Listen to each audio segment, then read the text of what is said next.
নমো নমঃ সুপ্ৰভাতম শ্ৰীমদ ভগবত গীতামৃত আজি শ্ৰীমদ ভগবত গীতাৰ কৰ্মসন্ন্যাস যোগ নামৰ পঞ্চম অধ্যায়ৰ অষ্টম আৰু নৱম সংখ্যক শ্লোকফাকি হৈছে এনেধৰণৰ শ্লোক দুফাকি হৈছে এনেধৰণৰ নৈবা কিঞ্চিত কৰোমিতি যুক্ত মন্যেত তত্ত্ববিদ পশ্যং শৃণ্বানস্পৃশং জিঘ্ৰন্নসন গসন স্বপন স্বসন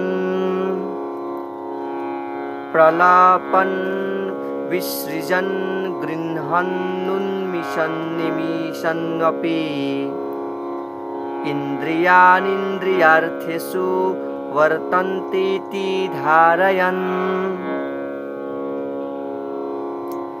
এই বিশিষ্ট শ্লোক দুফাকিৰ অসমীয়া অৰ্থ হৈছে এনেধৰণৰ চিন্ময় চেতনা সম্পন্ন তত্ত্বজ্ঞানী ব্যক্তিয়ে দেখি শুনি স্পৰ্শ কৰি ঘ্ৰাণ লৈ ভোজন কৰি গৈ থাকি শুই থাকি উশাহ লৈ থাকিও এই বুলি ভাবে যে দৰাচলতে তেওঁ নিজে একোৱেই কৰা নাই।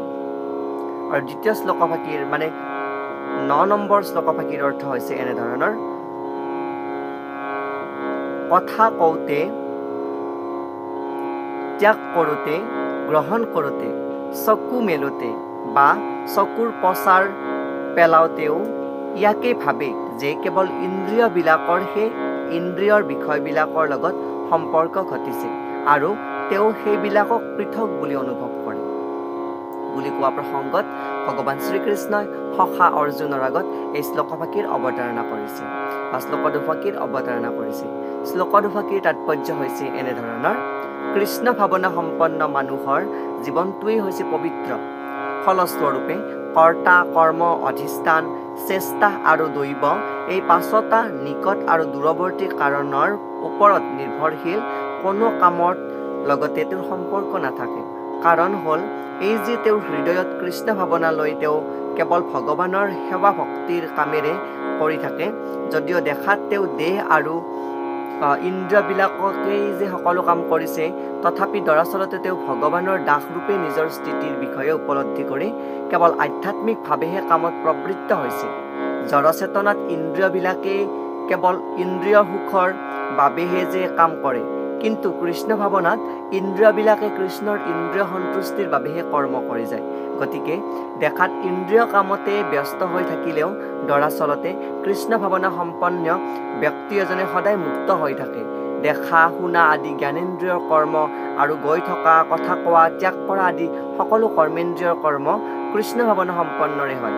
আৰু কৃষ্ণ ভাৱনা সম্পন্ন ব্যক্তি এজনৰ ওপৰত ইন্দ্ৰিয়ই কৰা কামবিলাকৰ যি প্ৰভাৱ, সেই প্ৰভাৱৰ দ্বাৰা তেওঁ ভীতিগ্ৰস্ত নহয় বা কোনো প্ৰভাৱ নপৰে।